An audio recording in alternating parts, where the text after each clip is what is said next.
Hello everyone! First of all, I wanted to say thank you so much for all the love you've given us so far with Undertale the Narrator's musical. So, I figured I'd take a bit of time to address some questions that have been brought up in the comments, on Tumblr, and on our public Discord server. So, without further ado... Yes, definitely. Absolutely. All we asked is that you credit us and link back to the original song in the description. Also, tell us if you want. We'd love to see what you do with it.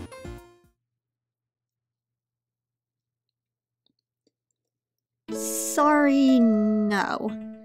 I actually cast everyone for the musical back last summer. And yes, I do mean everyone, even the people who aren't in the current songs yet. Azriel, Undyne, Alphys, all of them are already cast. If someone does happen to drop out, we'll either choose someone who auditioned in the past, or someone on the team already if none of them are available. If worst comes to worse on that front, we'd make a new casting call. But for now, we're good.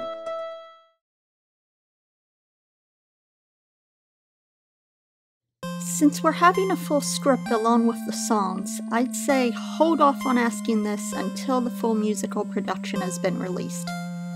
Since the current estimate on the runtime is around 4.5 to 5 hours, obviously a lot will have to be cut if you do perform it. But we'll cross that bridge when we come to it.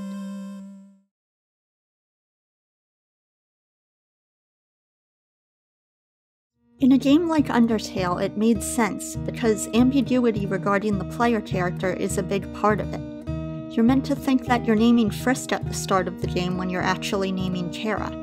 So it's this big reveal at the end that the character you're controlling isn't the one you named. Up until that point, you're supposed to project yourself onto Frisk, which, since none of the characters have audible voices, that's pretty easy to do. But what works for a game doesn't quite work for a movie or musical. Frisk and Chara are obviously separate from the very start in this musical, and they have their own distinct voices and personalities. So you can't project yourself onto them as completely as a character in a video game. I always saw Frisk and Chara as girls anyway, especially Chara since Chara's a girl's name, so there you go. Speaking of Chara...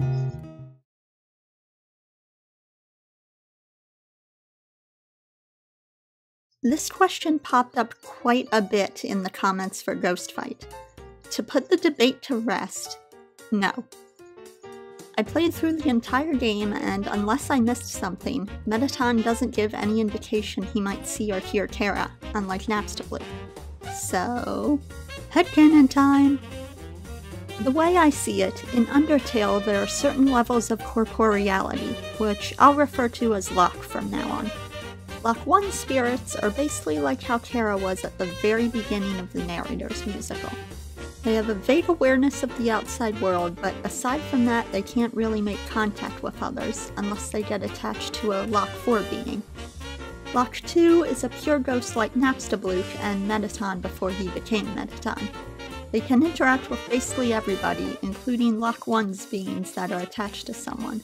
Same goes for Lock 3 beings, which are Lock 2 beings that semi-inhabit a corporeal form, like Mad Dummy and the Training Dummy.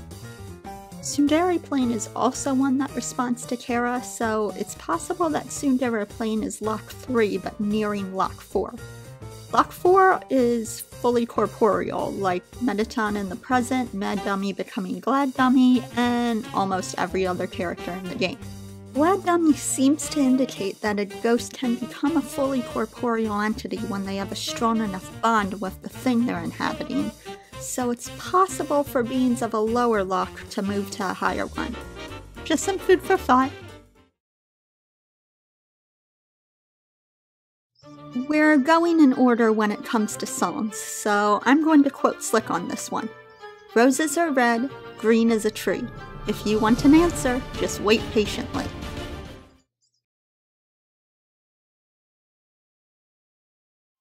I know I said in the announcement video way back that I'd reveal the designs before their first big song, but actually I've decided it will be the day after that.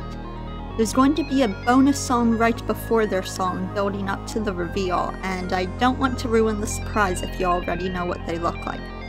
Don't worry, their first song is coming up.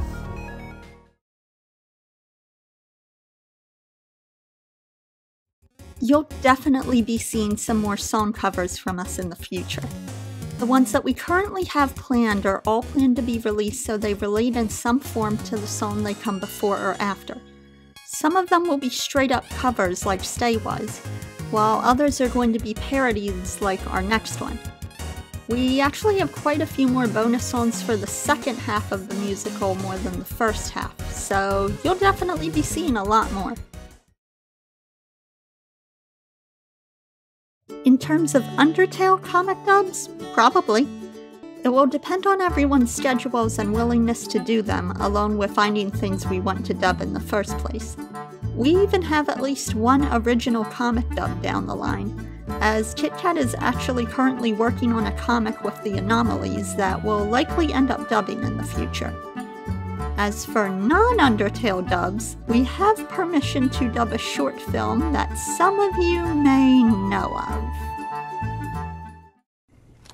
Hey, Hot Stuff! You see something you like?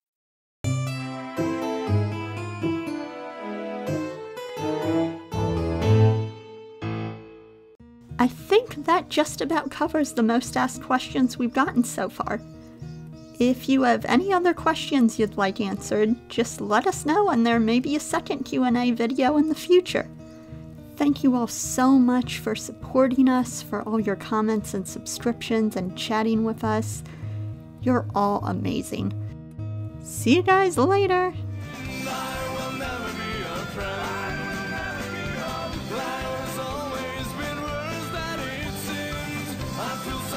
Just pretend